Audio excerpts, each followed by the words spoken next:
صدر آصف علی زرداری نے جنوبی پنجاب صوبے کے حصول کے ارادے کا اظہار کیا ہے۔ اگر وہ سنجیدہ ہیں تو انہیں مسلم لیگ نواز سے علیحدگی اختیار کرنی چاہیے، کیونکہ جنوبی پنجاب صوبے کے راستے میں سب سے بڑی رکاوٹ مسلم لیگ نواز ہے۔ اگر وہ سنجیدہ ہیں تو انہیں تحریک انصاف کے ساتھ رابطہ کرنا چاہیے۔ پاکستان تحریک انصاف واحد جماعت ہے جس نے جنوبی پنجاب کا ذکر اپنے منشور میں کیا ہے۔ میریٹ ہوٹل اسلام آباد میں چیئرمین تحریک انصاف جناب عمران احمد خان نیازی نے مجھے یہ اعزاز دیا تھا کہ میں اس کا اعلان کروں۔ اس وقت تک تحریک انصاف واحد جماعت ہے جس نے جنوبی پنجاب کے حصول کا ذکر اپنے منشور میں کیا ہے۔ پیپلز پارٹی اس کا تذکرہ تو کرتی ہے مگر اپنے منشور کا حصہ نہیں بنایا۔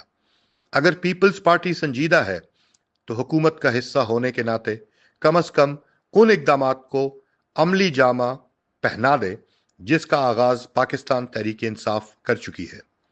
جنوبی پنجاب سیکریٹریٹ ملتان میں زیر تعمیر ہے اور اس نے 2023 میں مکمل ہونا تھا، جس کے فنڈز کا اجرا موجودہ مریم نواز کی حکومت نے روک رکھا ہے۔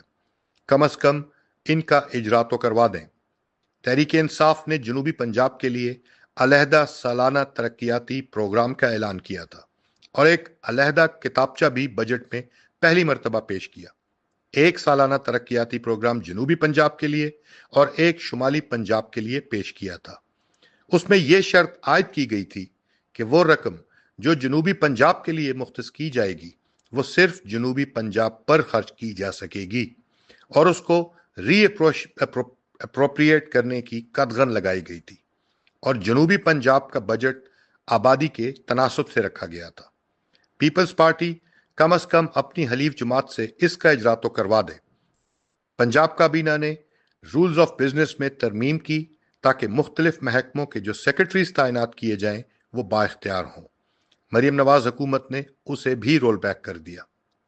ان ترامیم سے موجودہ چیف سیکرٹری زاہد زمان بخوبی واقف ہیں، کیونکہ وہ میرے ساتھ بحیثیت ایڈیشنل چیف سیکرٹری جنوبی پنجاب رابطے میں رہے۔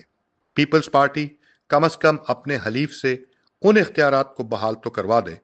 میں جنوبی پنجاب کے تمام ممبران پنجاب اسمبلی سے، چاہے ان کا تعلق کسی بھی سیاسی جماعت سے ہو، گزارش کروں گا کہ جنوبی پنجاب کی محروم عوام کے جائز حقوق کے لیے آواز بلند کریں۔ Shah Mahmood Qureshi, vice chairman Pakistan Tehreek Insaf, Kot Lakhpat jail, Lahore.